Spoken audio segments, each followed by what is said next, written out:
Imagine living 20 years of your life like a broken clock. You do everything right, but nothing feels real. This is the story of Michael, a 45-year-old accountant who, behind spreadsheets and meetings, hid a secret capable of freeing him or destroying him. What would you do if your only chance to feel alive meant throwing everything away? I remember the day Michael first walked into my office. He arrived 15 minutes early, stood in the waiting room staring at his phone as if reading something important. But the screen was dark. When I called him, he stood up slowly, shoulders slumped forward, as if carrying his own backpack was more effort than it should be. He sat in the chair and fell silent. Not the silence of someone thinking about what to say, but of someone who forgot they can still speak. I waited. He looked at his own hands, fingers interlaced, nails neatly trimmed.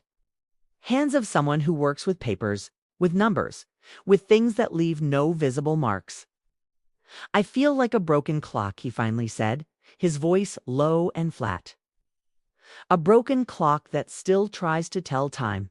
I do everything right. I wake up, work, go home. But none of it feels real." I asked what would be real to him. He took a while to answer. He looked at the window, at the afternoon light coming through the blinds, creating stripes on the wooden floor. "I don't know anymore. Maybe I never did." Michael was 45 years old and had worked for 20 years at the same accounting firm. Always on the same floor, at the same desk by the window overlooking the parking lot. He described his routine with unsettling precision, as if reading a tax report. 7:10 in the morning, coffee without sugar.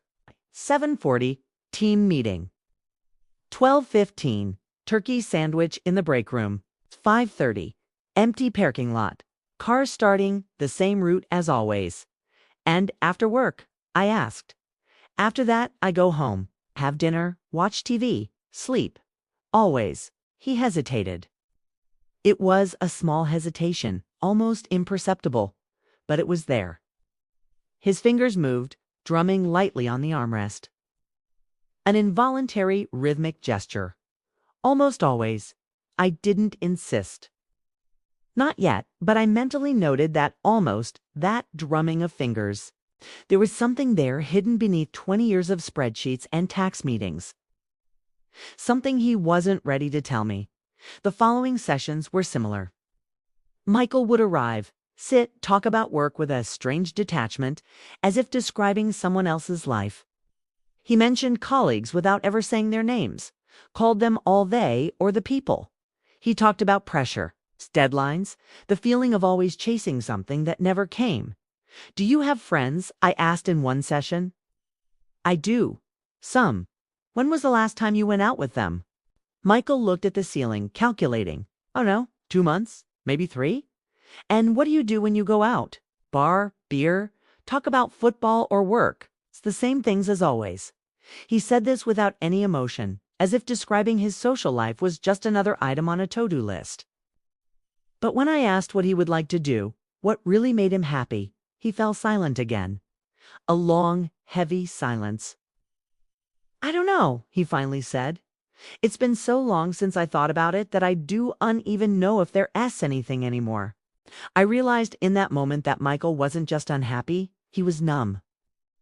He had spent so long fulfilling obligations, following a script someone else had written for him, that he had completely lost contact with any desire of his own. It was as if he had turned off an essential part of himself to be able to endure the monotony of days. It was in the 5th session that something changed. Michael arrived different, a bit more restless. He sat in the chair but kept fidgeting with his shirt sleeve, smoothing the fabric repeatedly. I asked how his week had been. "Normal. Same. He looked at the window again. Outside, the trees were beginning to lose their leaves, fall arriving slowly. "I did something different over the weekend. I waited, took a deep breath, as if about to confess something serious. I play guitar, in the basement." Sometimes the sentence came out fast, almost swallowed, as if he needed to say it before he regretted it. I asked how long he'd been playing. "Since I was 17. But I stopped when I started working. Then, I came back. A few years ago, but only at home. Nobody knows." Nobody. No, it's just my thing in the basement. When no one's around, there was shame in his voice, but also something else. A slight gleam in his eyes. Quick. That disappeared as soon as he realized I was looking. I asked why he hid it. 'Cause it's ridiculous. I'm 45 years old. I work in accounting. People like me don't play guitar. Why not? He didn't know how to answer. Kept looking at his own hands, fingers drumming invisible chords on the armrest. I asked if he remembered when he started playing, what he felt the first time. Was about 15. My uncle gave me an old guitar, kind of crooked, with rusty strings. But I loved that thing. Spent hours locked in my room trying to figure out songs by ear. My mother would knock on the door saying I'd go deaf. He smiled, telling this a small, distant smile. As if seeing himself in that teenager's room, band posters on the walls, the smell of cheap incense. And why did you stop? The smile disappeared. Because I had to. Went to college, started interning, didn't have time anymore, and then it just didn't seem to make sense. It wasn't going to take me anywhere. So I put the guitar away and moved on. When did you start playing again? About 3 years ago? Was cleaning the basement and found the guitar. It was all dusty, strings loose. Thought about throwing it away, but I couldn't. Took it to a shop, had it fixed, spent $200 on it. Don't even know why. But when I got it back, I spent the whole night playing. The next day, I woke up with my fingers hurting, but I felt different. Lighter. I asked what he felt when he played. He thought for a moment, searching for the right words. It's like everything stops. Work, bills, worries, everything disappears. It's just me and the music. And for the first time all day, I exist. For real. That word again? Real. Exist. For Michael, life had become a series of automatic movements, meaningless gestures. But when he played guitar, something changed. He became a whole person again. Do you want to play? I asked. I don't know. Maybe, but it's not. It's not practical. It's not real. What would be real then? I asked, continuing to do something that leaves you dead inside. Michael fell silent. But this time it wasn't the silence of someone who has no answer. It was the silence of someone beginning to question the question. In the following weeks, he started talking more about music. Not directly, but in fragments. Small revelations that came out almost by accident. He mentioned he'd watched a show on YouTube. That he'd tuned the guitar after months. That he'd played a whole song without stopping, something he hadn't done in years. How did you feel? I asked. He took a while to answer. He looked at the window, at the trees now almost bare. Dark branches against the gray November sky. Live. The word hung between us. Alive. He said it with a conviction he didn't have when talking about anything else. As if those 20-30 minutes in the basement with the guitar were the only moment he truly existed. What if you played for other people? I asked. His face closed immediately. No, I can't. Why? Because ... Because no, people will laugh. They'll think it's weird. A 45-year-old accountant trying to play guitar. It's pathetic. Do you think it's pathetic? He fell silent. Then, very quietly, no, but others will. I asked if he was sure of that or just assuming. He didn't answer, but the doubt was planted. I saw it in his eyes, in that brief moment of hesitation before looking away. During the following sessions, I started noticing small changes. Michael would arrive with a notebook sometimes, an old notebook with a worn cover. He never mentioned what was inside, but I saw the way he held it carefully, as if it were something precious. What's that? Ha! I asked one day, pointing to the notebook. He looked down as if he'd forgotten he was holding it. Oh, it's ... just some things. Notes. What kind of notes? He hesitated, opened and closed the notebook, fingers tracing the outline of the cover. Lyrics. Songs I used to write when I was younger. Stopped, like everything else. But I found this notebook the other day and started again. Can I hear one? No, they're not good. They're just random thoughts. I didn't insist. but I saw the way he pressed the notebook against his chest when leaving, as if protecting something fragile and important. It was in mid-December that he arrived different. He entered the office with his shoulders a bit less slumped, his step a bit less heavy. He sat in the chair and kept looking at me, a shy half-smile at the corner of his mouth. I did something. I waited. He took a deep breath. I played at a bar. Last weekend, a small place, open mic, 3 songs. I was shaking so much I could barely hold a guitar. Missed half the chords, but I did it. And how was it? He smiled. A genuine smile, wide, that lit up his face in a way I'd never seen. It was incredible. I didn't know I could feel like this. Like everything inside me was turned on again. Like I woke up after years of sleeping. I asked if anyone had laughed at him. He shook his head. No. People applauded. Some came to talk to me after. A woman said I had a good voice. Didn't believe it, but she seemed sincere. And there was a guy, must be about 60, who said he'd also started playing again after retiring. That it's never too late. His voice was different, firmer, more present, as if he'd finally found something to hold on to. Will you go back? I asked. Already did. Played again last Friday. And there's another open mic tomorrow, I think. Think I'll keep doing this. In the following sessions, Michael started talking more about the performances. He'd gone back to the bar, played several more times, started looking for other places, other open mics around the city. Said he was thinking about recording some songs, maybe creating a profile on a streaming platform. But along with the excitement, there was also fear. He arrived at a session in January, visibly tense, hands restless, jaw clenched. I don't know if I can keep going like this, he said. What do you mean? Living this double life. It's at work. I'm the same old Michael. Serious, punctual, efficient. Nobody suspects anything. But at night, on weekends, I'm someone else, and it's destroying me. It's like I'm being torn in half. I asked which of the 2 Michaels was the real one. He looked at me, eyes tired. I used to think it was the work one. That the other was just a fantasy, a hobby to distract me. But now, now I don't know anymore. Sometimes I think the work one is the fantasy. A mask I wear so I don't have to deal with what I really want. And what do you really want? He was silent for a long time. He looked at the window, at the gray winter sky, at people passing on the street below, each trapped in their own routine. I want to play, want to compose, want to wake up in the morning and know I'm going to spend the day doing something that matters to me. Not to my boss, not to the company, not to anyone else. It's to me. And what's stopping you? Fear? Money? What people will think?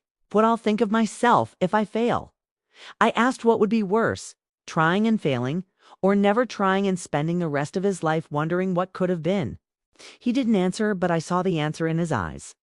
It was in February that something truly changed. Michael arrived at the office with a different energy, a mix of excitement and terror. He sat in the chair and kept looking at me as if gathering courage to say something. I met some guys, musicians. We played together a few times and they want to form a band. For real. Rehearsals every week. Bigger shows, maybe even record an EP. And what did you say? Said I needed to think. But the truth is, I already know the answer. I want to do this. But if I do, it'll be impossible to keep both lives. I'll have to choose. And what would the choice be? He fell silent.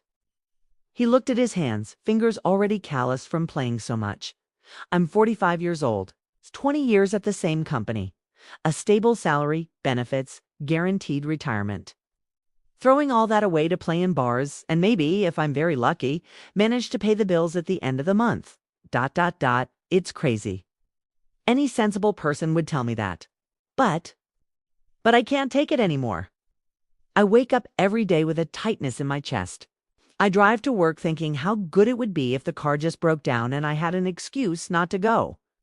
I sit at my desk and look at the computer screen, and all I see is a prison. And at night, when I'm playing, I feel free. For the first time in 20 years, I feel free. His voice trembled, saying this. It wasn't just fear. It was anger, too. anger at having wasted so much time, at having lived a life that was never truly his. "What are you afraid will happen if you quit your job?" I asked. He thought for a moment. "That I'll fail. That I'll discover I'm not good enough. That people were right and I was wrong. That I'll throw everything away for nothing. And if you don't fail, then ... then I don't know."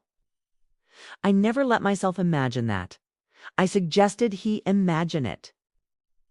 He closed his eyes, took a deep breath. He stayed like that for almost a minute in silence, and when he opened his eyes again, there were tears. "I see myself happy," he said, voice low. "For the first time in my life, I see myself truly happy."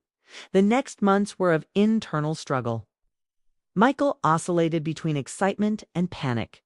In one session, he'd arrive excited, talking about a show that went well, about a new song he'd composed. In the next, he'd arrive in pieces, doubting everything, saying he was being an idiot, that he needed to be realistic. Realistic for whom? Asked in one of those sessions, for you or for the expectations others have of you? He didn't answer, but the question remained. It was in March that he made the decision. He arrived at the office with an envelope in his hand, edges crumpled from squeezing it so much. "I quit." The words came out fast, almost in one breath. He looked at me, waiting for some reaction, maybe disapproval, maybe a sermon about financial responsibility. But I just smiled. "And now I'm going to try. For real, I've formed a band. 3 guys I met at open mics. We already have some shows booked. It won't make money at first, but I have savings. I saved for years without ever spending on anything beyond essentials. I can hold out for 6, maybe 8 months. And if it doesn't work," he shrugged, "then it doesn't. But at least I tried. At least I lived." Michael's last day at the company was strange, he told me. Colleagues organized a small farewell party in the break room. Cake bought at the supermarket, soda in disposable cups. The same empty conversations as always. Everyone wanted to know what he was going to do, where he was going. I said I was going to dedicate myself to music. Most laughed, thinking it was a joke. When they saw I was serious, they didn't know what to say. Some called me brave, others crazy. One guy told me I'd regret it, that I was throwing my life away. "And how did you feel?" "Scared, but also relieved. Like I'd taken off tight clothes I'd been wearing for 20 years. I gathered my things, put everything in a box. 20 years fit in a cardboard box." It's strange to realize that. Michael's transformation over the following months was extraordinary. He started coming to sessions with completely different energy. He spoke fast, excited, talked about rehearsals, shows, new songs he was composing. He'd lost weight, not because he was eating poorly, but because he was moving again, living again. The band had become the center of his life. They rehearsed 3 times a week in a rented studio in an industrial neighborhood. Michael described rehearsals as if they were sacred, moments when everything fit together and made sense. "We're recording an EP," he told me in April, eyes shining. 5 songs, 3 are mine. We're releasing it in summer. There's a producer working with us, a guy who's worked with known bands. He said we have potential. But not everything was roses.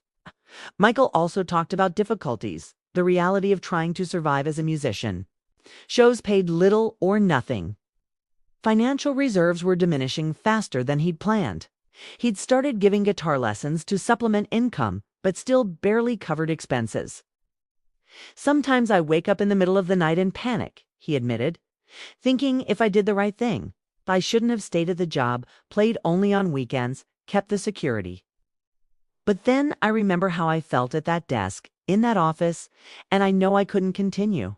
I'd rather starve doing what I love than die inside at a job that kills me slowly. In May, the band got a show at a bigger club. Wasn't anything grand, but for Michael, it was everything. He arrived at the session the following week radiant.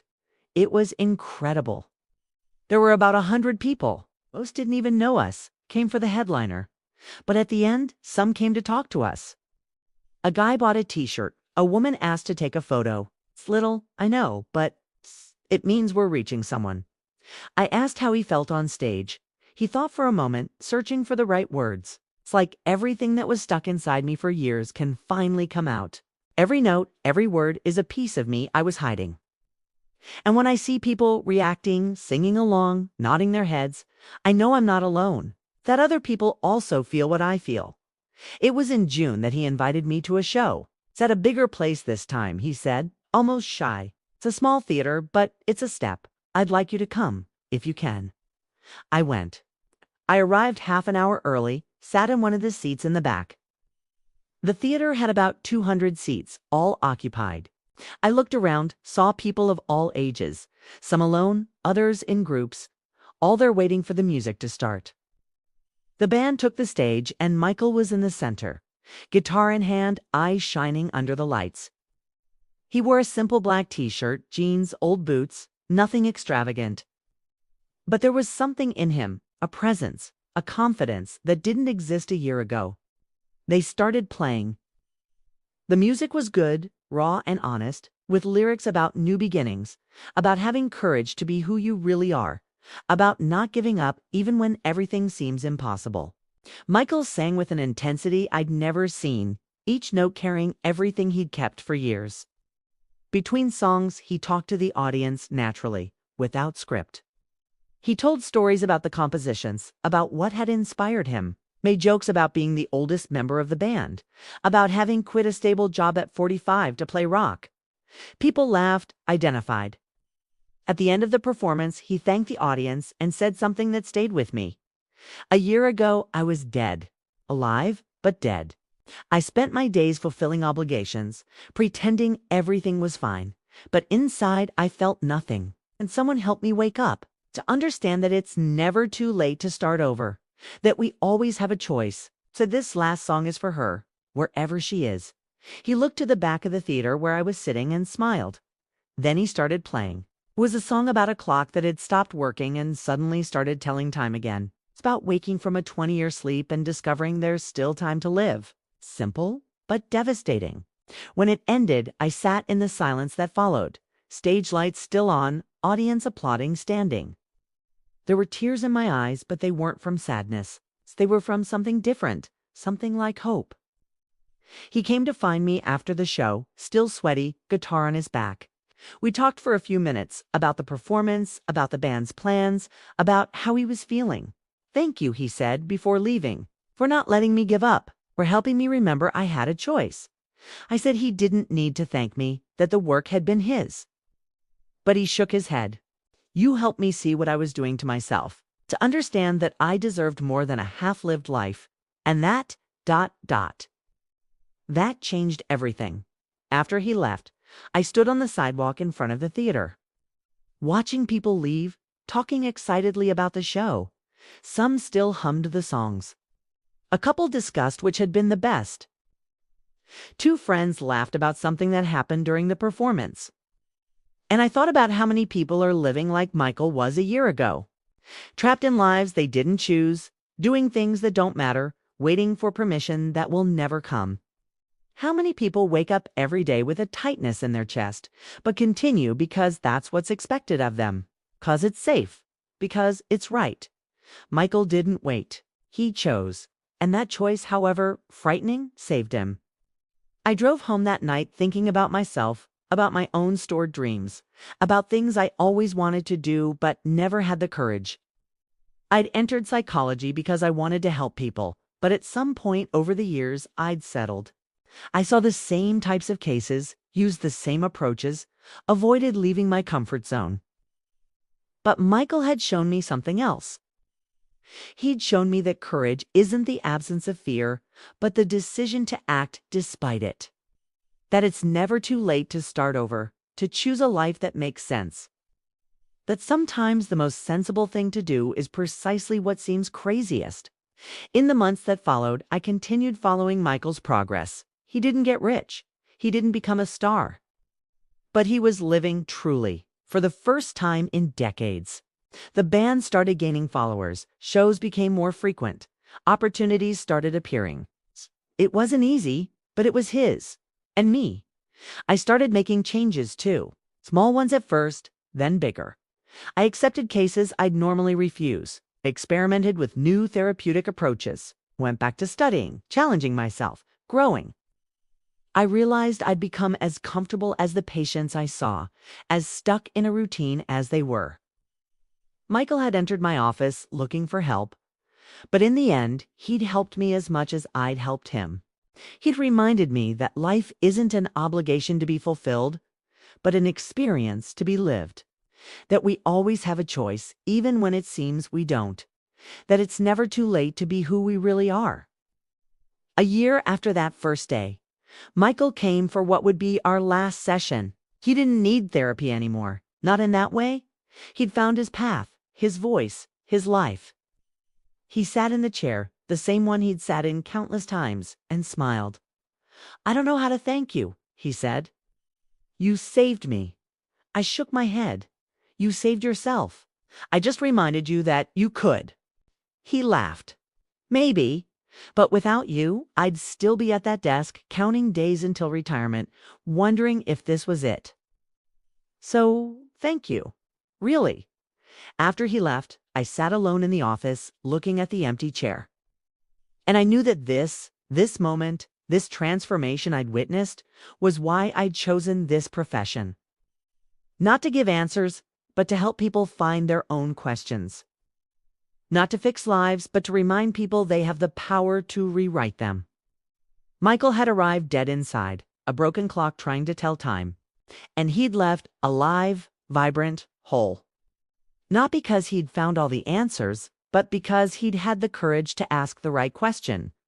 What if I choose differently? That question, simple and frightening, had changed everything. And it continues changing every day for anyone brave enough to ask it. Michael's story reminds us that courage isn't the absence of fear, but the decision to act despite it.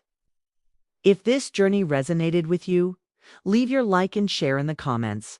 What was the hardest choice you made to live a more authentic life? Your experience could be the inspiration someone needs. And for more stories of transformation and courage, subscribe to the channel and turn on notifications.